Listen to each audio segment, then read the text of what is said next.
Good morning. I was just thinking about when you get to know yourself better and you discover or rediscover a passion, something that you're completely excited about doing. And oftentimes that means needing to create space, needing to create time, needing to maybe even create funding to explore that passion, that activity, or even just time for research and getting to know more about it. And that can be the challenge. I know I find that sometimes very challenging in my own life, that there doesn't seem to be enough space or enough time to do all the things that I want to do, to explore all the possibilities and different options that I want to explore. So I was thinking about this on one of my current projects, and I was like, well, I can't do the final big project that I want to do. I want to create a metal sculpture. But what can I do now? Because I don't have a lot of time. I have the materials. I need to set up the space.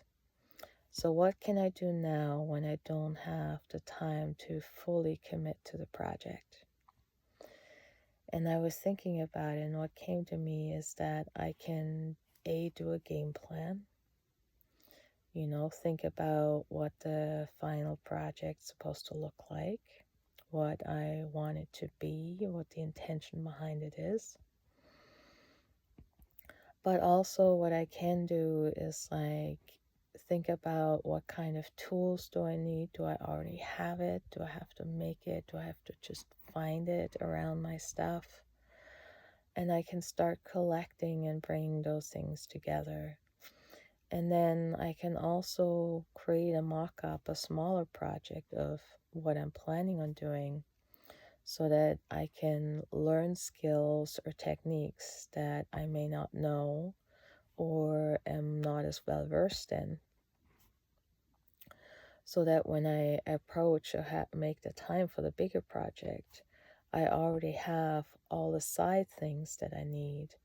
I have the skills, the knowledge, I already have the material, so that one part is covered. And I have the tools and I have the space to do it in.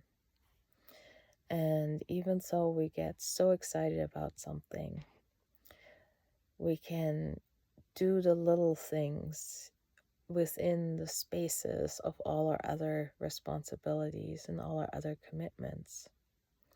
And that way we can still move towards our excitement. We can still follow that energy, that wave of bubbling up within us without feeling like we have to stop, we have to hold, we have to suppress, so that we're still moving in that direction. It may not be as fast as we want to go. It may not be as exciting as we want it to be, or doing everything right now in the second, but we can move forward. We can move towards it. And even if it's in your mind, 5 minutes after you wake up or before you go to sleep, think about your project, the thing you want to do, and don't get mad at yourself for not doing it. That's the big part. Don't get mad for not doing it. Figure out how you can do little steps towards what you want to do. Because that's really important, because as soon as you berate yourself, as soon as you judge yourself, you take away that energy, you put in shame, you put in